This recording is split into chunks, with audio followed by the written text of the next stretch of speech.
are still within the tap sale season for the IFB1 2023-17. Based on the questions that I'm receiving through the comment sections and other platforms, I would wish to state as follows to make it clear and enable more people to do the bidding and pay for their bids. The first one to mention is that a tap sale is just an extension of an already existing auction. The auction that concluded on the two IFBs, IFB1's 2023 6.5 and the 17, is the one that is being extended. The extension expires on 29th of this month. That is a few days to come. That is on August 29. But another factor that will affect that bidding period is this extension works on a first come first basis. That the government has a target of 15 billion to collect during this period, and because it's just an extension or a continuation of the bidding on this bond as it were previously when it reopened, the government reopens with that target, and it becomes an opportunity for those who did not or were locked out from that auction or did not get enough time to do the bidding. They have an opportunity to place their bids during this particular period. Therefore, because an auction has already concluded, therefore we have the market weighted averages of that auction. There is we have the coupon rate for the bond, and the yields, the market yields were already determined. So for this particular extension, those parameters will not be important. What is important is that during your bidding, you will notice that you are all competing or you are all bidding competitively. And there is a very important element that you need to notice. While in your DAO DST account, when you are bidding for this particular bond, there is this sign. This sign at all times means information. So for every tab, you notice that at the tab and yield tab, this sign, you are being prompted to click that button and get the information that will be displayed once you have clicked. And the information that is required at that point is the range. We have a yield range. It is this yield range that you are required to quote. And competitive means that you are quoting any value within the range. You can be from the lowest value of the range to the highest value of the range as they are given. Once you have quoted your yield, it is now upon the issuer with central bank, with the committee, they will determine. That one determines your acceptance. So I would still advise for you to be competitive enough in this, quote closer to the lowest range. Unless the amounts that you are bidding is high enough and you are part of the placing agents. But if you are an individual bidder, quote close to the lowest range. So in this one, you are not getting the two options of competitive and non-competitive. We are all bidding competitively. And the part that is important is it is that range, and you are getting it once you click on that sign. Click on that sign, that range is what you need. You are the lowest is 17.27, and any value within the upper and the lower limits of the range.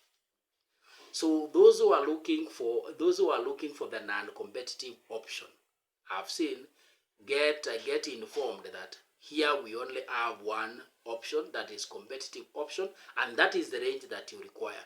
Once you have given your face value or the amount that you want to invest, the second thing that you need, it is that range. Choose a value within that range and you are good to go. Then place your bid.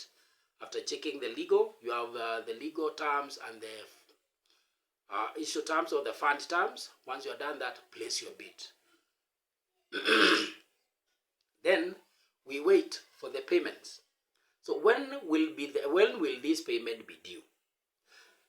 Always when a bond is issued, we have the issue date, then we have the bidding period. The close of the bidding period ushers in the payment period.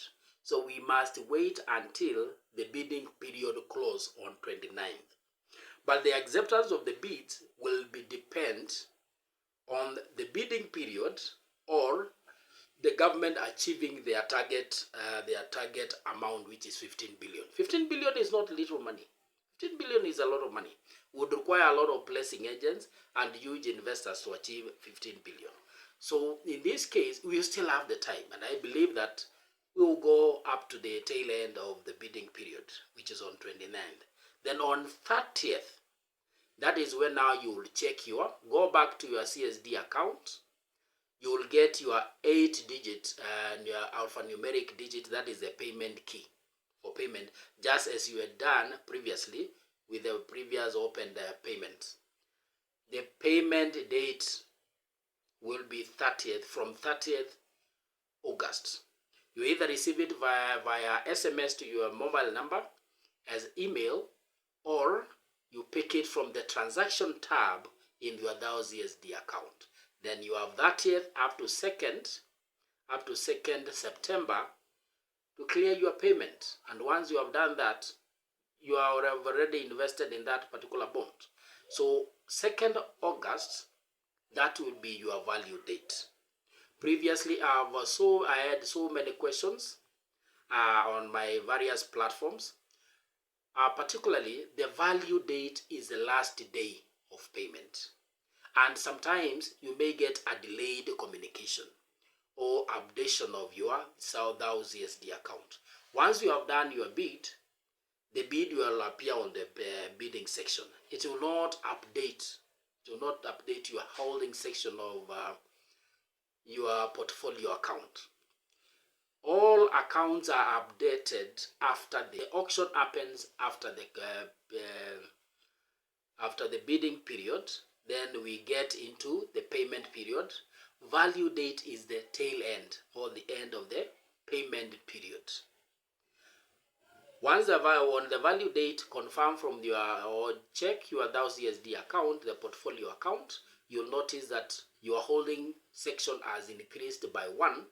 The value part of that account will have increased by the face value of your investment. So I hope so far so good. Now, if you had a question on that particular tap sale, you are now informed and you are successfully going to do your investment. It is also notable that considering the questions that I'm getting, we need to look at how to read and interpret, your prospectus, so that in future you'll be able to access the prospectus for a particular issue, read it, understand it, and in so doing you'll get empowered to invest on your own, or do what I've called previously as a DIY investor, a do it yourself, without a lot of consultation. Because one key thing that you need to do as an investor is always try to minimize the cost of investment. And one key cost of investment is consultation costs or brokerage fees.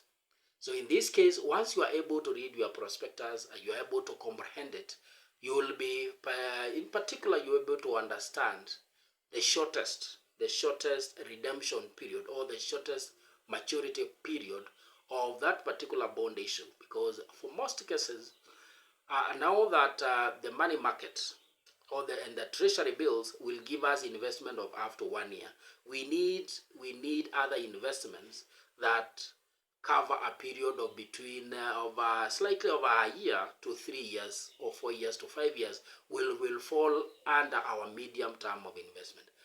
There is a huge risk when it comes to very long-term investing. The future is a bit uncertain.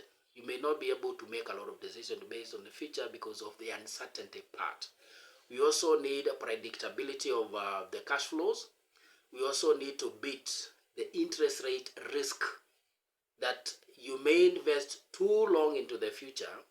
then the interest change along the way, meaning that you will have lost on the new opportunities based on the interest change. So we need to have the three ranges. We need to short-term investment for our short-term goals. We need medium-term investment for our medium-term goals, and long-term investments for our long-term goals.